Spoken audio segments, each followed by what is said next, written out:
So now we're going to move into chapter 4, and the first thing we're going to talk about is inverse functions. Once we go through and figure out what those are and properties, we'll then talk about two main types of functions, exponential and logarithmic. So first, before we can even begin with an inverse function, we have to talk about a specific property that a regular function has, potentially. So we've dealt with figuring out a function using a vertical line test or making sure that each input has a unique output, so one x value doesn't give you 2. Now we have functions like parabolas where y values can absolutely repeat. So the y values repeating is no problem. We just don't want the x to have different outputs. But two different x's could have the same output y. So a one-to-one function is a very specific type where no two elements in the domain correspond to the same element in the range. So basically you're guaranteed if you have two different x values, the y values corresponding to them will also be different. So the y value will never repeat. So let's look at two examples. We've got this first function that has 1, 2, and 3 in its domain, and then it goes to a, b, and c. So if we look at each of these, 1 maps to A, 2 maps to C, 3 maps to B. So each of these have a unique output and none of the outputs repeat. So this would be something that is one-to-one.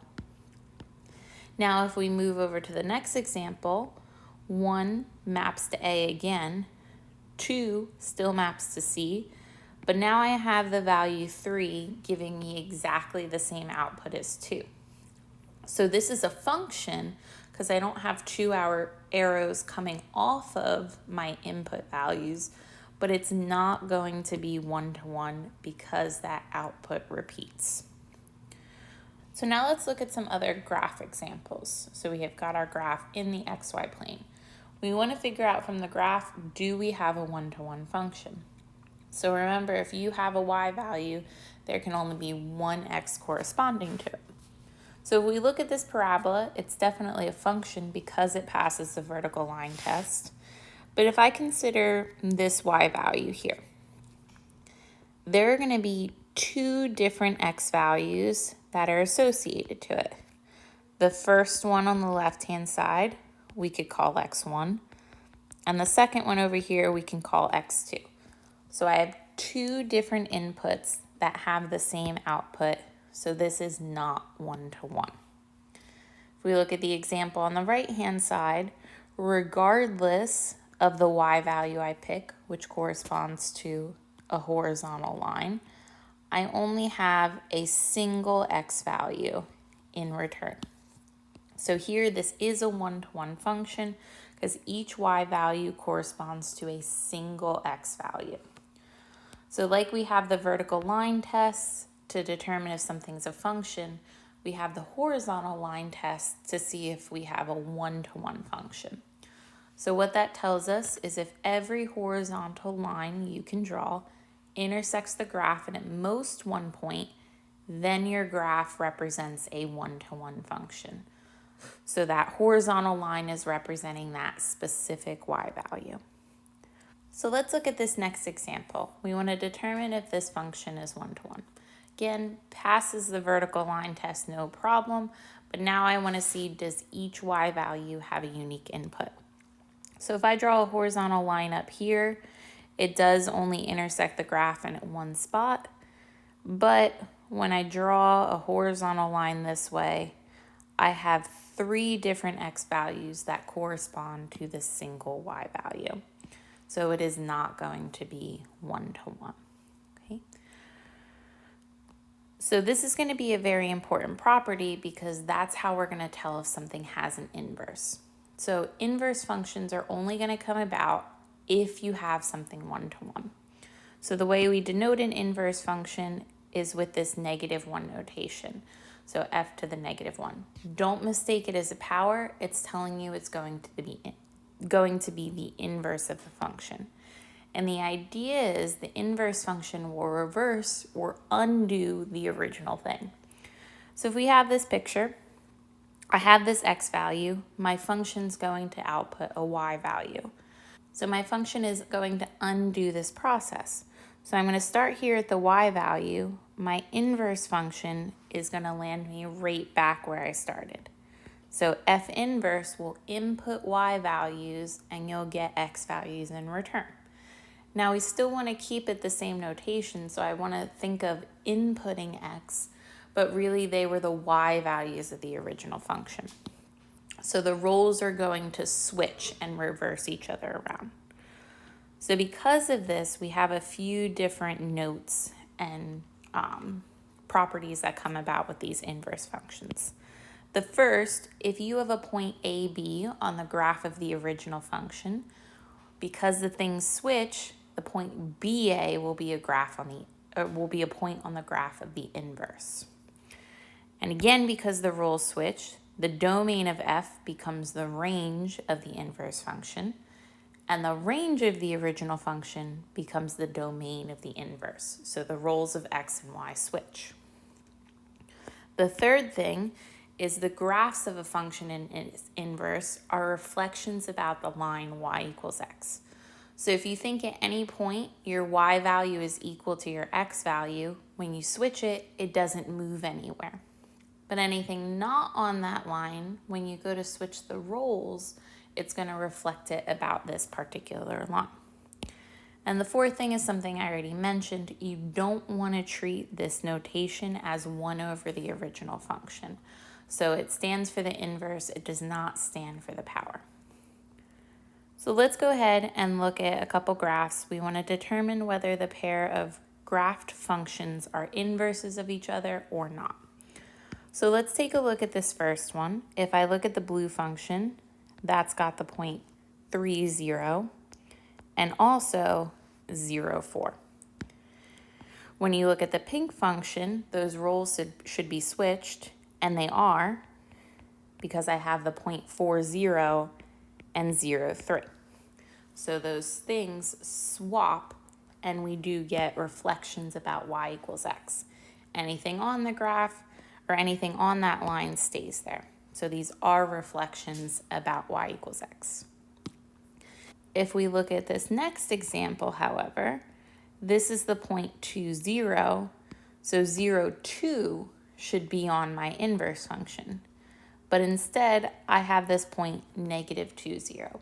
So that doesn't switch those roles of x and y. So no, they're reflections of each other about the y-axis, but not the line we particularly want. So they're not going to be inverses of each other. Okay? So now obviously we don't want to go through and graph 2 different functions each time and try to figure out if they're reflections. So how can I verify algebraically whether something is an inverse or whether 2 functions are inverses of each other? And we're going to use this idea that the inverse function undoes the other. So if I take my function and evaluate its inverse, I better land right back to where I started. So if f and g are 1-to-1 functions, and when you take f, evaluate at g of x, these two undo each other and give you just x for all x in the domain of g. And if you do the opposite, you take g and evaluate at f of x, same thing's going to happen.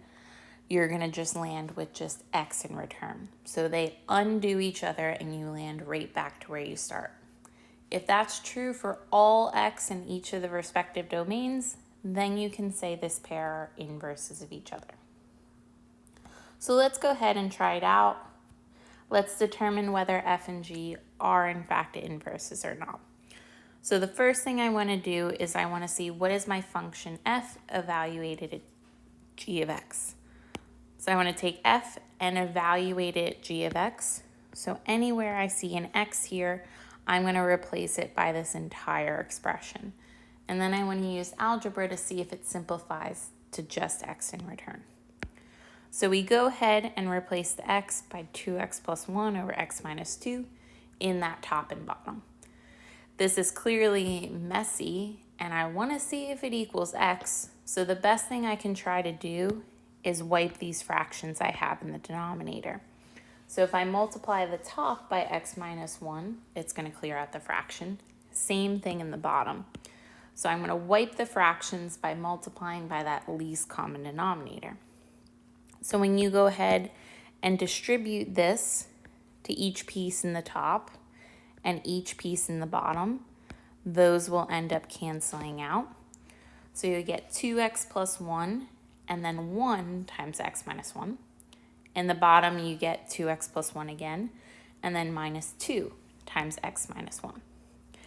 Now we just need to simplify, so we'll go ahead and distribute that negative 2 in the bottom. We'll try to combine our like terms. So I've got a 1 and a minus 1, 2x minus 2x.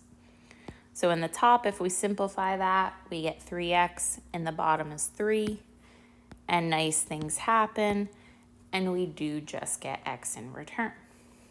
So my first composition worked great. I landed right back to where I started. Now I want to go ahead and verify the other way works as well. So I can't just stop here. I've got to check both directions. So let's look at g evaluated at f of x. So anywhere I see an x in g, I'm going to replace it by x plus 1 over x minus 2. So we're going to get this kind of gross expression again. And it should simplify to x as well. So what I want to do is I want to wipe the fractions by getting rid of these x minus 2 in the bottoms. So I'm going to multiply top and bottom by x minus 2 over x minus 2. Distribute it out to each piece, and that's going to give us 2 times x plus 1 times x minus 2. In the bottom, we'll just get x plus 1 from that fraction, and then negative x minus 2. So be really careful with your minus signs because it could be really easy to make a mistake here. But now it's a matter of just simplifying, distribute the 2, distribute the minus sign in the bottom. We get plus 2 and minus 2, so those cancel. X minus x, those cancel.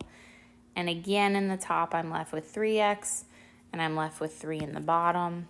Those cancel to just give me x. So both composite functions undid the other, and we get x in return. So yes, they are inverses. Okay. Now, what if we just give you an original function? How do you find the actual explicit formula for the inverse? And also, how do you find out properties about that domain and range? Like for a parabola, that's not 1-to-1, but the square root function is 1-to-1. And we know square and square roots undo each other. But since the domain and range switch, the roles of x and y switch. So when we want to find the actual equation for the inverse, you swap the x and y's, solve for y again, because y is what we consider our output. So let's find the inverse of this particular square root function, and then we want to state the domain and range of both the function and the inverse. So first thing I need to do is I need to find my inverse function. Then I'll worry about my domains and range. So first thing, this function, f of x, remember, is those y values. So let's replace f of x with y. So our y values are equal to the square root of 1 minus 4x. Now we want to switch those roles of x and y. So anywhere we see a y, that becomes an x. Anywhere we see an x, it becomes a y. If you had multiple x's on the right-hand side, all of them are going to switch to y. But in this case, I just have these single ones, so I get x is equal to the square root of 1 minus 4y. Now what we want to do is solve this equation for y, because that's going to be our output value.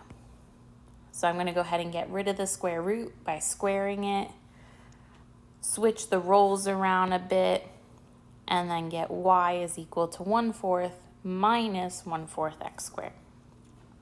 But if you look at this final function, this is a parabola. It's not 1-to-1. But by domain restrictions, we can make it 1-to-1. You only end up taking 1/2 of the parabola instead. So really we can utilize the fact that we know what the original function is and its domain and range to figure out the properties about our inverse function. So let's start with the square root. Let's find the domain. You need what's underneath the radical to be greater than or equal to 0. So go ahead and add the 4x over, and we get that x is less than or equal to 1/4. So the domain for our original function is -infinity to 1/4. Now for the range, this is a square root function. This 1 inside the square root is going to tell you to shift it along the x-axis. The 4 is just going to tell you to stretch or compress it. So I don't apply any vertical transformations whatsoever. So my output is always going to be 0 or a positive number. So my range will be from 0 to infinity. So it's only a square root function that's shifted along the x-axis. And now that I know everything about my original function, that tells me what I need for my inverse, because these are just going to switch. The range of the original function becomes the domain of the inverse. So the domain for this parabolic function will be from 0 to infinity. And that restriction is what will end up making it 1-to-1. To find the range of the inverse, it's the domain of the function. So my range will be -infinity up to 1/4. Okay? So if we actually graph this inverse, we could see that restriction is just going to take 1/2 of the parabola instead. So it is just a parabola that's been shifted along the x or y-axis. The vertex, if you go through and find it, is at 0, 1/4, and it opens downward. So this is what our parabola looks like. Our domain we figured out was from 0 to infinity, so it's really just ignoring this left half of the parabola. So it now makes it a 1-to-1 function. So anytime you're working with something that isn't 1-to-1, you can possibly make a restriction for it to be 1-to-1 and have an inverse. So the nice thing about this is we're going to be able to utilize this to help us with exponential functions. We know how to work with the exponential function, but how do I undo that process? And that's going to be where logarithms come into play. So that's going to be our main focus for the rest of this chapter.